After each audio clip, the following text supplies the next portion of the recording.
up, y'all? This is Tracy from Nerd Squish, and today we're going to talk about our 5th house announcement for Halloween Horror Nights 33 with Monstruos, the Monsters of Latin America.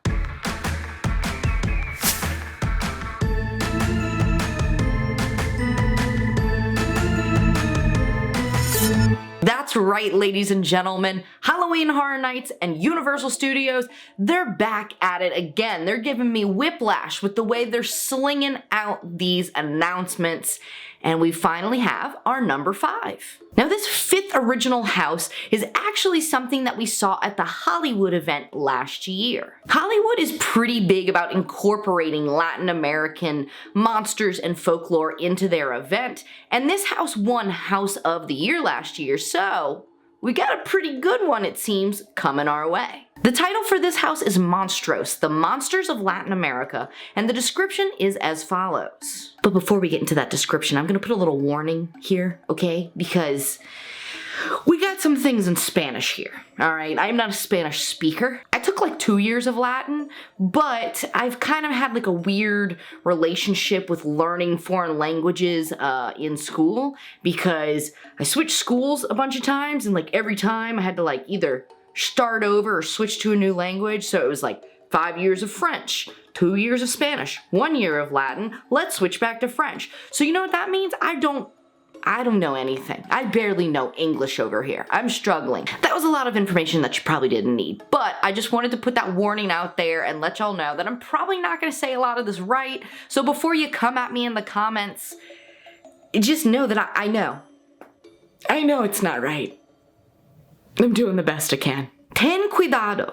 With La Muerte as your guide, you'll be asking for piedad with these 3 terrifying monsters. The blood-sucking Tahulapuchi, owl-faced witch La Lechuza, and bone-ripping El Silban. How did I do?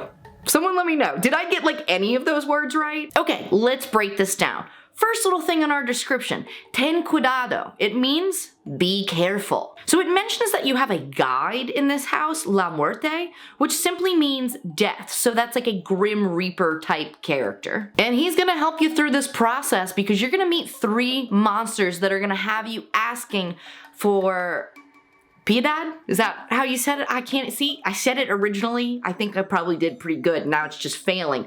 The reason is when I first read this description and I saw piedad, I saw pie dad. And then my brain went to terrible places because I saw literally pie dad. And what did I think of? But Dean Winchester and his love for pie. And so he's pie daddy.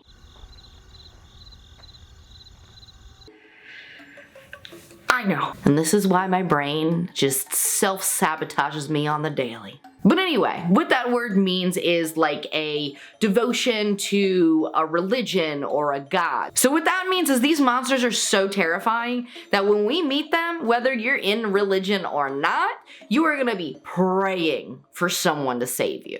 So I did a little research on the interwebs to get some origin stories on these monsters, as well as I also listened to John Murdy's panel at Midsummer Scream last year when he announced this for Hollywood. The first monster that we're gonna meet in here, God, I hope I say this right, is Tahulapuchi. Now, researching this character, she's a lot. Wait for this sentence. She is a vampiric witch with lycanthropic powers.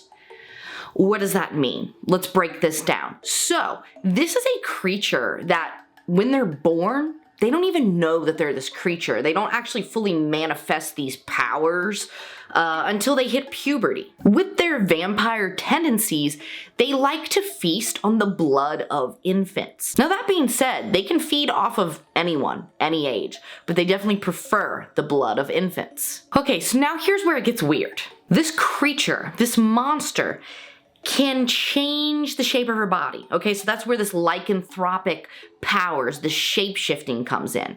And she does that by detaching her body from her legs. Her legs just clean, they go. They're gone. Bye. Bye, legs. Ain't got no legs. Lieutenant Dan over here. And once those legs are out of here, she kind of turns into this bird-like turkey vulture creature. Sounds like a face only a mother could love. The second monster that we encounter in this house is La Lechuza. Now this monster, like all the monsters on the list, when you look this up, there's several different stories, much like any urban legend, monster, whatever. You know, there's like 50 million variations of a story, but they all kind of have one similar thing. So with this one, you have a woman that can shapeshift into an owl, and she does this and gets revenge on people who have wronged her in her life. And the really creepy thing about this one is the way she lures her victims in is that they literally hear the cries of a baby.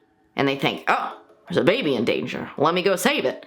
And then it's ferocious owl lady and she gets you. The third monster in this house is called El Silban, and he's also known as the Whistler. This has many different versions, just like the other monsters, but in all versions, basically what we have is the son of a farmer. Some drama happens, he ends up killing his father. The family or whoever finds out that he killed his dad, and they put a curse on him, so therefore he's, forced to roam as this malevolent spirit. Now you have a lot of really interesting things happening with this one. He's very iconic. He's got a sweet hat. I mean, the dude's got style. Somebody call Vogue over here.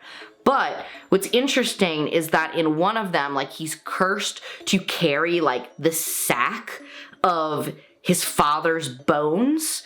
And so then when he kills other people, the bones just get added to the sack. Another thing that's very interesting is apparently he has like a particular type of victims that this spirit goes after. Two people, womanizers and drunks. Needless to say, if this character's real and he's at Halloween Horror Nights, he's probably gonna get me, because when I tell you my blinky cup will never be empty. So those are our three monsters, but we have one more character that we'll see in this house, and his name is La Muerte. Grim Reaper, basically. And he's gonna be our tour guide through this whole experience. Okay, so in Hollywood, the way they did this is he was kind of the bread of the sandwich that is this house. When you enter the house, he was out front, he's in the cemetery, and he's kind of talking about whatever. I don't even honestly know the script, but he's kind of welcoming you into this experience, into Latin America, and into the folklore. And he also showed up at the end to wrap up the story and have you on your way. Okay, so all that being said, I'm a little 50-50 on this house, because here's my thing. I love the idea of like urban legends and monsters of cultures. Like I always think that's super interesting how certain areas, they have all their like own distinct little monsters, and I love that. However, watching last year's walkthroughs in Hollywood, I wasn't super impressed. I loved the Grim Reaper character. I thought him, his whole spiel, and the cemetery aspects of it were really, really cool. But the rest of the house didn't really do it for me. But I realized that this is just walkthroughs. Watching a walkthrough of a house and actually being in that house is two totally different experiences. So I know any house that I watch a walkthrough of on YouTube, it's instantly gonna be at least 50% better in real life because you're actually there. In real life, it is a different experience. All the senses are involved. The lights are doing what the lights are meant to do. It's all around better. So I'm hoping that is a factor, as well as I know Hollywood style of houses and Orlando's style of houses are very different. Hollywood's, it's a small place. They don't have as much room as Orlando does. So I feel like there's a lot of things that are a little odd and awkward about their houses. Taking all that and putting it in Orlando, I feel like it will be better, because they have the resources to make it better. So overall, I'm excited. I think this is gonna be a really, really cool, interesting house. I'm excited to see these 3 monsters of Latin America that I'm not familiar with. You know, who knows? Maybe after this I'm gonna become obsessed with these things and I'm just gonna go down these like deep dives like over a week span of time and I'm just gonna become obsessed. That's my thoughts on Monstruos, the monsters of Latin America. What do you think about this house? Are you excited to meet these monsters for the first time? Are you maybe familiar with these monsters? Maybe even had experiences or sightings of these monsters? Let me know in the comments. So if you're going to Halloween Horror Nights this year and you want to stay updated on all the news, definitely follow the channel. We're going to be taking you along for every announcement and update along the way, and it's going to be a good time. If you enjoyed this video, give it a big old thumbs up. Don't forget to subscribe and hit that notification bell so when new videos hit the channel, you'll be notified. The finger guns, they're at it again. And as always, thank y'all for watching, and I'll catch you nerds in the fog!